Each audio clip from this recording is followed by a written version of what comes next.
আসসালামু আলাইকুম। বাবরি মসজিদ কেন ভাঙা হয়েছিল, কি কারণে ভাঙা হয়েছিল, তাই সেই এই গানের মাধ্যমে তোমরা দেখতে পাবে এবং শুনতে পাবে। ভিডিওটা শেষ পর্যন্ত দেখবে, আর ভিডিওটা ভালো লাগলে লাইক শেয়ার করে দিও বন্ধুরা। কথা গানে গানে সবই বলিব। সম্রাট বাবরের একটি সেনাপতি ছিল, 1528 সালে মসজিদ নির্মাণ করিল।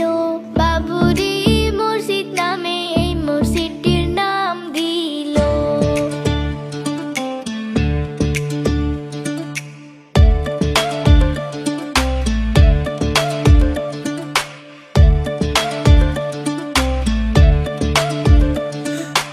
অনেক বছর ভালোই ভালোই কাটিয়া গেল, হঠাৎ করে কি হইয়া গেল।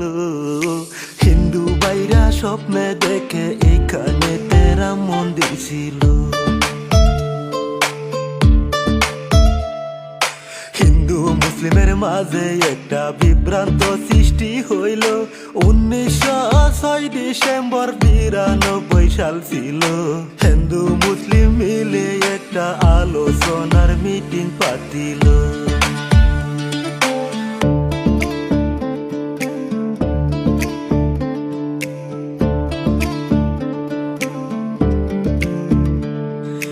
হিন্দু ভাইরা সবাই দেখেন দাবি কইরাছে, রাম মন্দির ভাঙা দিয়া মসজিদ বানাইছে।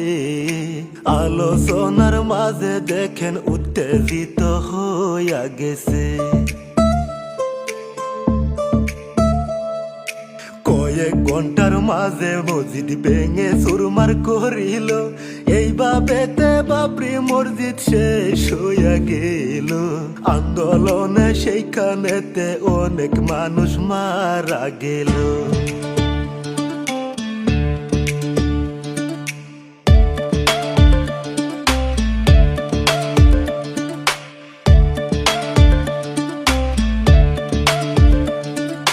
মসজিদের মাটি নিয়ে কেস চলতেছিল।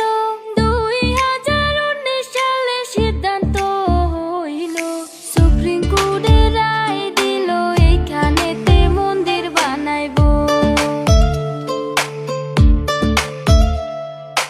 মুসলমানকে 15 বিঘা মাটি দিবে, সেইখানেতে বাবরি মসজিদ নির্মাণ হবে। সুপ্রিম কোর্টে এ বলিয়া চূড়ান্ত রায় দিছে।